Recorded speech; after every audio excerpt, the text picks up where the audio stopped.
Imaginez, après des mois de recherche, vous creusez à l'endroit précis qu'indique la carte et vous tombez sur un vieux coffre en bois rempli de diamants et de pièces d'or. Ça fait rêver, hein? Eh ben ça pourrait vous arriver si vous êtes assez malin pour savoir où chercher, parce que des trésors perdus, il en existe plein. Et si je vous parle de ça aujourd'hui, c'est parce qu'un nouveau trésor de 50 000 € a été caché quelque part en France il y a quelques jours, avec une série d'énigmes pour le retrouver. Je vous en parle à la fin de la vidéo, alors restez bien jusqu'au bout. Mais ne comptez pas sur moi pour vous donner les coordonnées précises de tous ces trésors, non, je ne les ai pas, sinon je saurais déjà aller les récupérer, mais je vais vous présenter les plus impressionnants. Voici le top 10 des trésors cachés que vous pouvez encore trouver.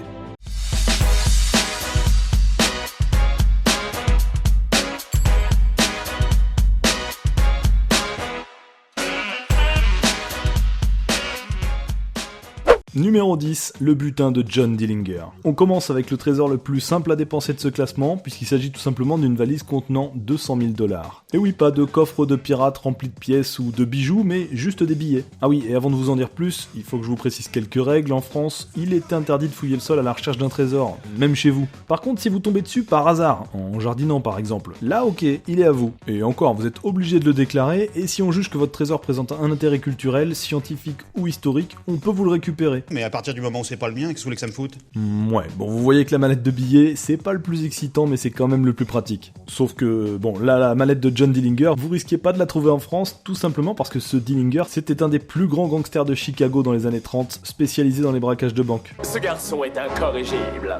Vous imaginez bien que ça rapporte beaucoup et qu'il s'amusait pas à mettre sa fortune sur un compte en banque justement. En 1934, il sent que la police est tout près de le coincer et que sa fin est proche. Il raconte alors avoir enterré sa valise contenant toute sa fortune dans une forêt du Wisconsin. Et il l'avait senti, le FBI le tue en pleine rue 2 mois plus tard. Bien sûr, la police et tous ceux qui ont entendu parler de cette histoire sont partis chercher la valise, mais ça fait plus de 80 ans qu'elle reste introuvable. Numéro 9, la chouette d'or. Vous vous souvenez du trésor dont je vous ai parlé en intro, avec des énigmes pour le retrouver? Eh ben c'est pas la première fois qu'on a droit à ce genre de chasse au trésor organisée en France, et la plus célèbre a été lancée en 1993, à la sortie d'un livre Sur la trace de la chouette d'or. Un livre contenant 11 énigmes qui permettent, une fois résolues, de connaître la ville dans laquelle est enterrée la fameuse chouette d'or, une statuette estimée à 150 000 €. Et vous vous doutez bien que si je vous en parle, c'est qu'elle n'a toujours pas été trouvée. En même temps, faut voir les énigmes, par exemple celle-là. Il n'est de pire aveugle que celui qui ne veut pas voir. 1 égale 530, 3 égale 470, 5 égale 600, 7 égale 420, 9 égale 650. J'y comprends rien, y a même pas de question. Heureusement, il y a un dessin qui l'accompagne et qui tout de suite rend l'énigme beaucoup plus claire. Ou pas. Ah oui, non, en fait, vous avez raison, ça n'a aucun rapport.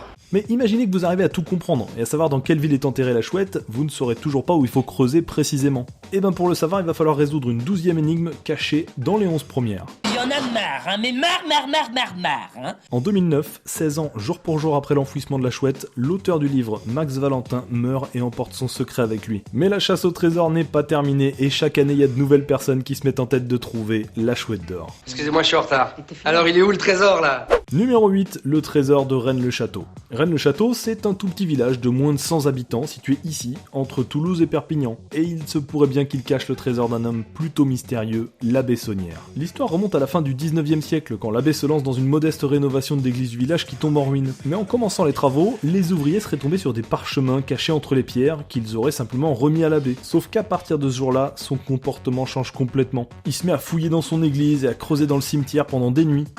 Je vais retrouver la chapelle, j'ai mon trésor! Jusqu'à un jour de l'année 1891, à partir duquel il s'arrête de chercher. Et tout laisse penser que c'est à ce moment-là qu'il serait tombé sur le trésor qu'il cherchait. Il change du jour au lendemain son train de vie, il achète des terrains dans les villages voisins, et surtout les travaux qu'il entreprend pour son église sont beaucoup plus importants, et curieusement entièrement à ses frais. Une fortune aussi soudaine qu'inexpliquée, puisqu'il n'a jamais parlé de son trésor. Ça c'est mon or!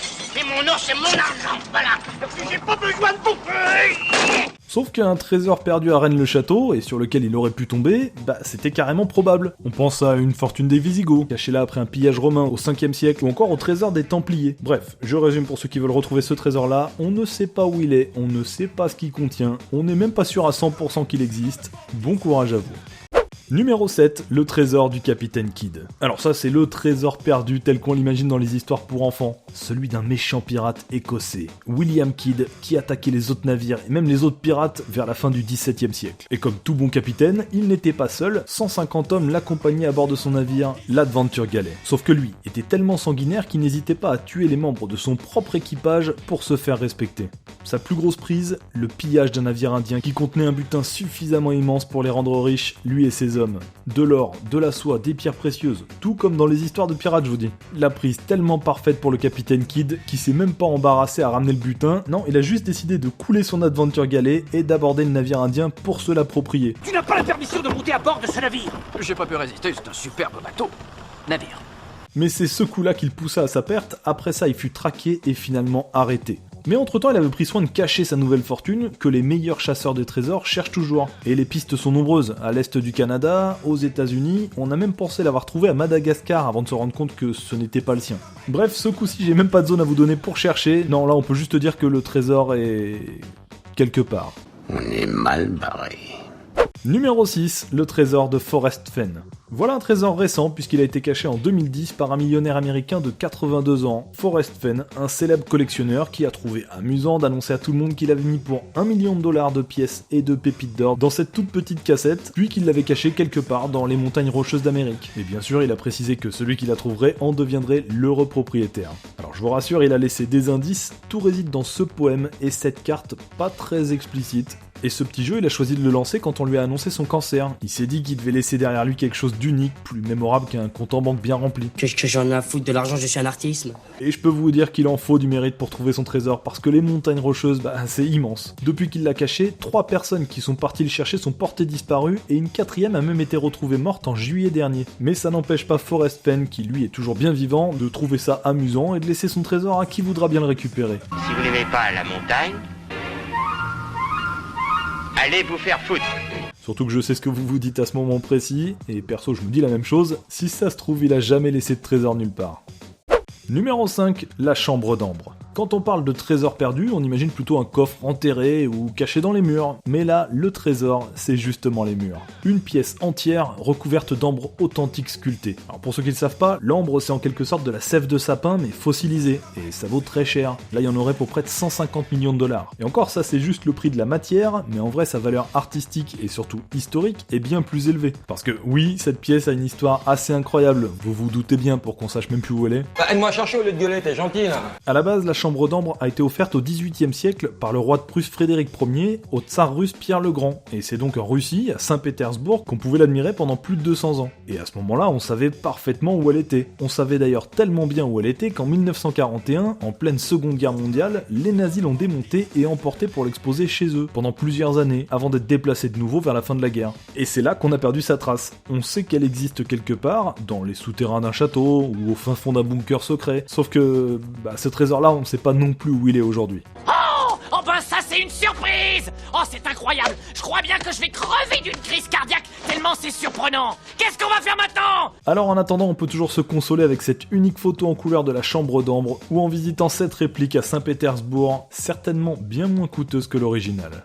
Numéro 4, le trésor de la Buse. À la fin du XVIIIe siècle, un pirate français s'est fait connaître en attaquant les navires dans l'océan Indien. Son nom, Olivier Levasseur, mais tout le monde l'appelait la Buse. Et c'est lui et son équipage qui sont les auteurs de la plus grosse prise de l'histoire de la piraterie, celle de la Vierge du Cap, un navire portugais accosté à l'île Bourbon, l'actuelle île de la Réunion. Le bateau n'était quasiment pas protégé et il contenait des rivières de diamants, des bijoux et tout un tas d'autres objets précieux, un magot accumulé après 10 ans d'expédition et estimé à 5 milliards d'euros. Bref, la cible idéale pour s'enrichir. Après un coup pareil, la Buse arrête la piraterie et se range à Madagascar pendant des années, jusqu'au jour où il se fait reconnaître et arrêté pour être jugé sur l'île Bourbon. Le procès est rapide, il est condamné à mort par pendaison. Il aurait alors dit à ses gardiens, avec ce que j'ai caché ici, je pourrais acheter toute l'île. Et juste avant son exécution, alors qu'il avait la corde au cou, il aurait lancé à la foule un bout de papier en criant « Mon trésor, à qui saura le prendre ?» Et voilà ce qu'il y avait écrit dessus, un message codé qui indiquerait la cachette de son magot. Le gars indique où est son trésor, mais il code quand même le message, je comprends pas. Ou c'est de la folie, ou c'est du génie. Ce qui est étonnant, c'est que souvent ces deux qualités vont ensemble. Depuis, le texte a en partie été décodé. En fait, chaque symbole représente une lettre, mais ce message en créole n'aurait pas livré le secret de la buse, puisque son trésor reste encore introuvable.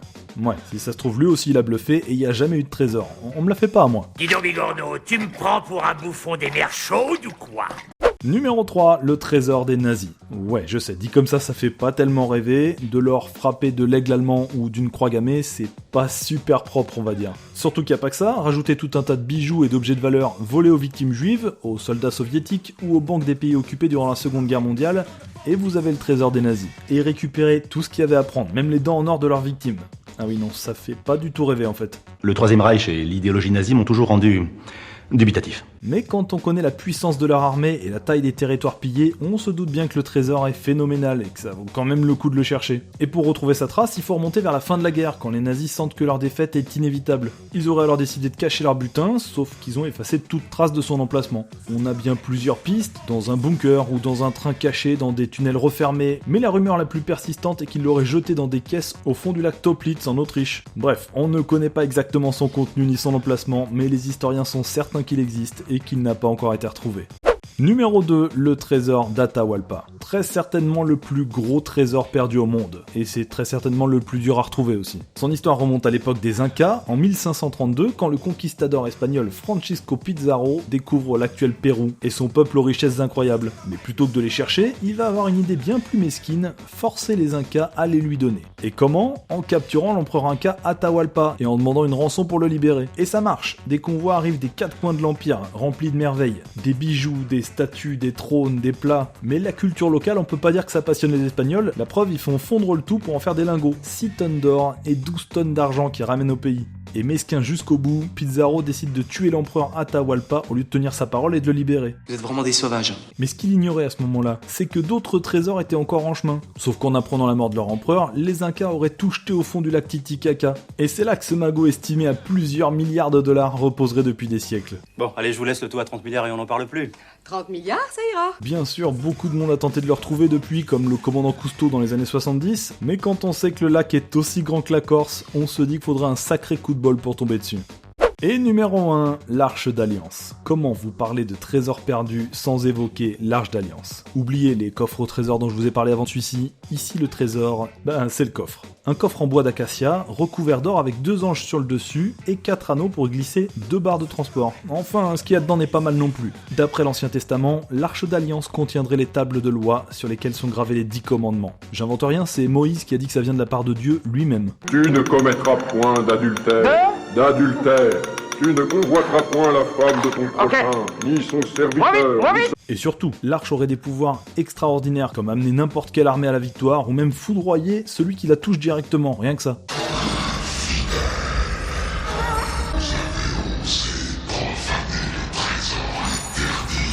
Alors, je sais que certains d'entre vous vont me dire « Oui, mais non, nous on n'y croit pas, ça existe pas, et puis c'est même pas un vrai trésor. » C'est vrai que là on mélange histoire et religion, mais pourtant des archéologues très sérieux sont à sa recherche, même Indiana Jones, alors... Et puis si, c'est un vrai trésor, c'est sûr, si vous la cherchez pour sa valeur en or, vous n'allez pas vous enrichir des masses. Non, elle vaut bien plus, l'Arche d'Alliance, c'est la relique la plus sacrée du christianisme, du judaïsme et de l'islam. Ok, mais où est-elle aujourd'hui? Les récits évoquent sa présence pour la dernière fois dans le temple de Jérusalem, puis plus aucune trace d'elle. Est-ce qu'elle a été volée, ou peut-être transportée et cachée en lieu sûr quand la ville s'est fait attaquer? Où qu'elle soit aujourd'hui, si vous tombez dessus un jour, faites bien attention à ce qui pourrait vous arriver si vous l'ouvrez.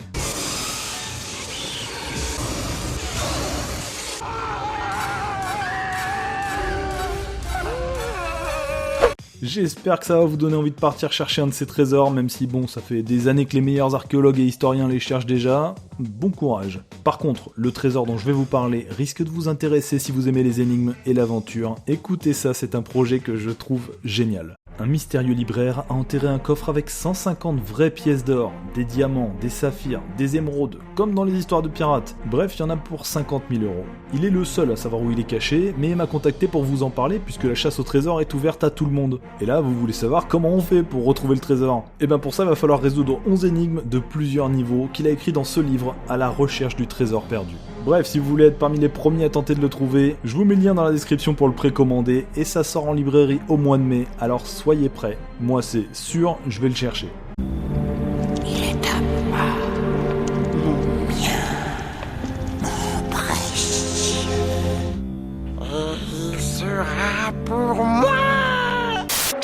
N'oubliez pas le like juste pour me dire que vous êtes encore resté jusqu'au bout. Vous déchirez. La bise et à la prochaine. Ciao. Ah oui, j'ai caché cette petite boussole dans la vidéo. Il n'y a rien à gagner, mais je suis sûr qu'il y en a qui vont la chercher.